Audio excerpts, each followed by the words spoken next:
de quien esperamos recoger por lo pronto sus primeras impresiones luego de los resultados que se han conocido hace apenas unas horas.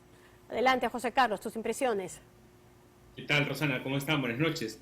Bueno, mira, esta ha sido un crecimiento avasallador de Castillo en las últimas semanas, del que se vio más claramente en estos momentos de silencio de encuestas que suele darse por legislación electoral, y la verdad confirmando este crecimiento que creo yo es fruto de una búsqueda por la novedad que en algún momento se manifestó por Forsyth, luego por López Aliaga, luego por De Soto y finalmente llegó a esta votación que por lo menos en su plan de gobierno se presenta como un partido, una apuesta de izquierda radical, de izquierda más castrista si se quiere, pero que ha tenido la verdad votantes de todas las tendencias.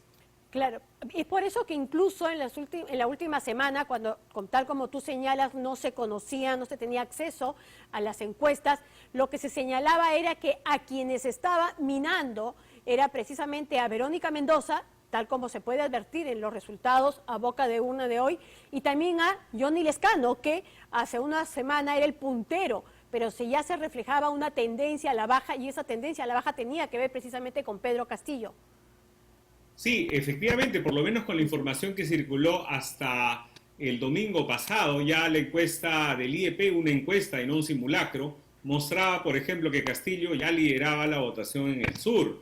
Y en algún momento, por lo menos el simulacro que circuló el jueves de manera reservada, ya mostraba que Castillo en el interior rural llegaba al altísimo porcentaje, altísimo en términos relativos, de 31%, ¿no? Entonces ha sido una candidatura que ha ido ganando peso, más a través de redes personales. No olvidemos que Castillo es un profesor, un maestro de escuela, y esta es una de las principales redes existentes en el país, la red magisterial, y decía más en redes personales que en redes sociales o incluso en medios de comunicación. No se recuerda algún espacio, quizás alguna entrevista radial, pero no se recuerda algún espacio mediático que le haya servido a Castillo como tribuna, y de hecho su participación en el debate fue bastante discreta.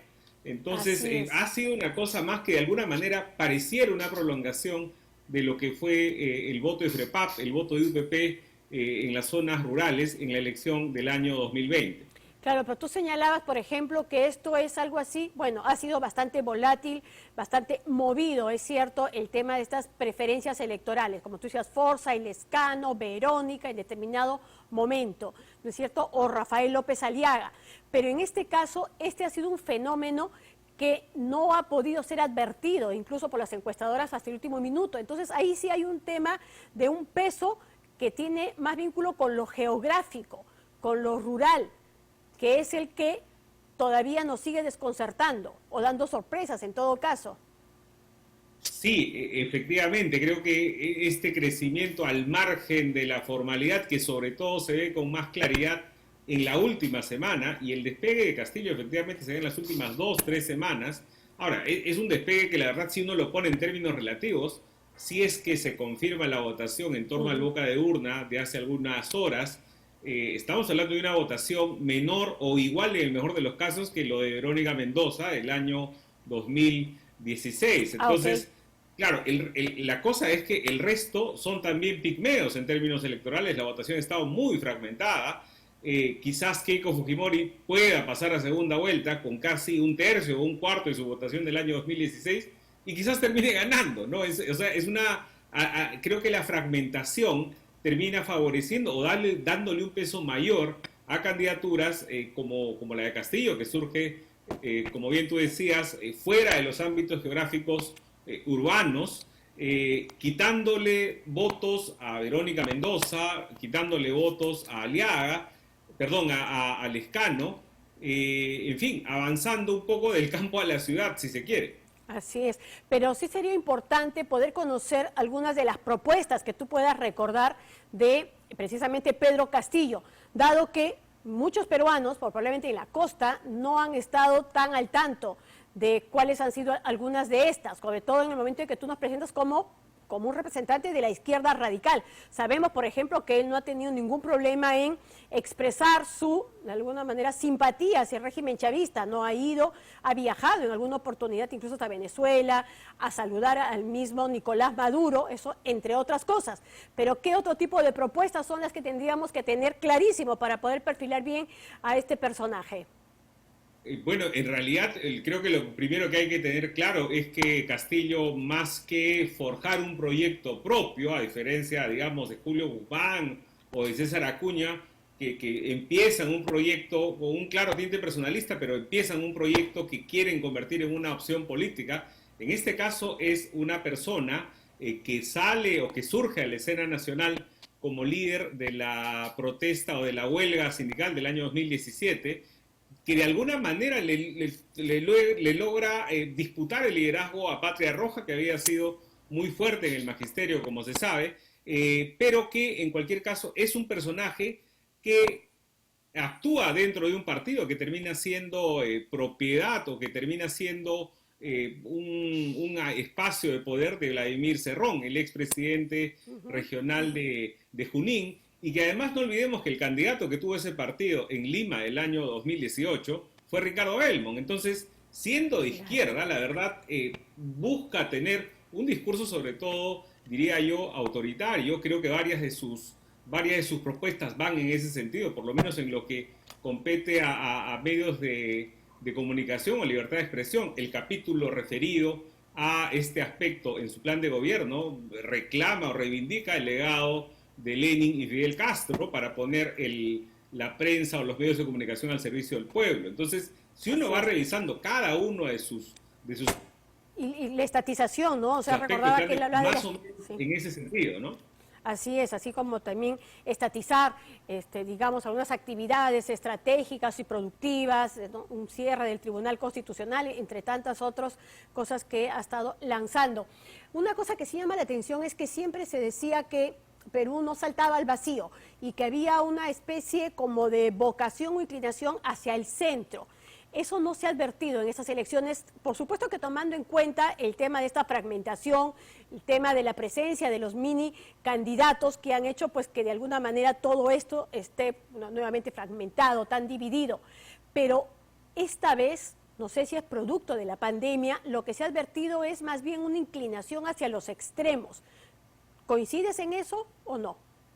Mira, en general en primera vuelta las candidaturas suelen ubicarse un poco más al extremo y luego en segunda vuelta terminan moviéndose más hacia el centro. Yo no recuerdo alguna candidatura que digamos, haya sido muy exitosa empezando desde el centro. Quizás la excepción en tiempos recientes puede ser la de Alejandro Toledo en el año 2001, pero incluso en el año 2006, cuando surge Ollanta Humala, tú tenías a Ollanta Humala en un lado, tenías a Lourdes Flores al otro, y tenías a García un poco más inclinado también a la izquierda en la primera vuelta, que luego se pinta como el cambio responsable, ¿no? Entonces, es cierto que esta vocación centrista o esta aversión a los extremos prima, pero no siempre en el espacio de primera vuelta, y de hecho en esta contienda en particular las opciones de centro se han diluido rápidamente, ¿no? Si ubicamos ahí al Partido Morado o a Victoria Nacional, y en el caso de Acción Popular, un partido históricamente de centro, se ha inclinado más bien un poco a la izquierda, si es que recordamos quién es su candidato actual. No, claro, porque además en un primer momento pues era George Forsyth, Lescano, ¿no es cierto? Y sin embargo, como tú dices, se fue diluyendo y al final pues hemos llegado a esta situación. Todavía no sabemos con quién pasará a la segunda vuelta, pero eso va a ser sin duda sumamente interesante. Lo que sí está claro también es que la fragmentación del Congreso no augura buenos tiempos. Sí, efectivamente, por lo menos vamos a tener entre 10, quizás 12 bancadas, y quien sea elegido presidente o presidenta en para empezar su periodo en julio, pues va a tener que lidiar con un Congreso en el que no necesariamente va a tener todas las de ganar, además con los estímulos intactos, los estímulos de vacar, los estímulos de disolver, los estímulos de presentar cuestiones de confianza. En consecuencia, va a ser un equilibrio muy complicado de de alcanzar.